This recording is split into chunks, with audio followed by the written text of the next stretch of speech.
নিয়ামতপুরে একটি জুতোর দোকানের গোডাউনে বিধ্বংসী আগুন। ঘটনাস্থলে পৌঁছায় দমকলের একটি ইঞ্জিন এবং কুলটির নিয়ামতপুর ফাঁড়ির পুলিশ। সূত্রের খবর, মঙ্গলবার সন্ধ্যায় আসানসোল দুর্গাপুর পুলিশ কমিশনারের কুলটি থানার নিয়ামতপুর ফাঁড়ির অন্তর্গত নিয়ামতপুর বাজারে একটি জুতোর গোডাউনে আগুন লাগে। আগুন লাগার ঘটনায় চাঞ্চল্য ছড়িয়ে পড়ে স্থানীয় ব্যবসায়ীদের মধ্যে। দোকান মালিক গুরবিন্দর সিং, স্থানীয় ব্যবসায়ী এবং স্থানীয় বাসিন্দাদের প্রচেষ্টায় আগুন নিয়ন্ত্রণে আসে। এরপর ঘটনাস্থলে এসে পৌঁছায় দমকলের একটি ইঞ্জিন এবং নিয়ামতপুর ফাঁড়ির পুলিশ। জুতো দোকান আর মোবাইল দোকান দুটোই আছে। যে আগুন লেগেছে কোন দোকানে? আগুন অ্যাকচুয়ালি আমার পিছনে গোডাউন আছে, আর আগে আমাদের বাড়ি ছিল। গোডাউন তো জুতোর দোকান। হ্যাঁ, জুতো দোকান। কি করে আগুন লাগলো?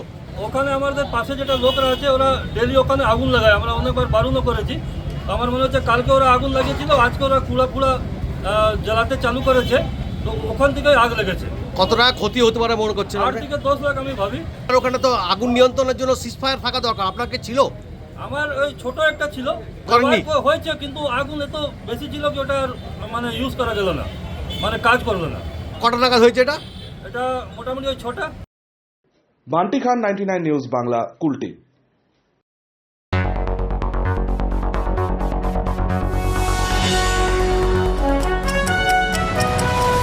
আপনারা দেখছেন 99 নিউজ বাংলা।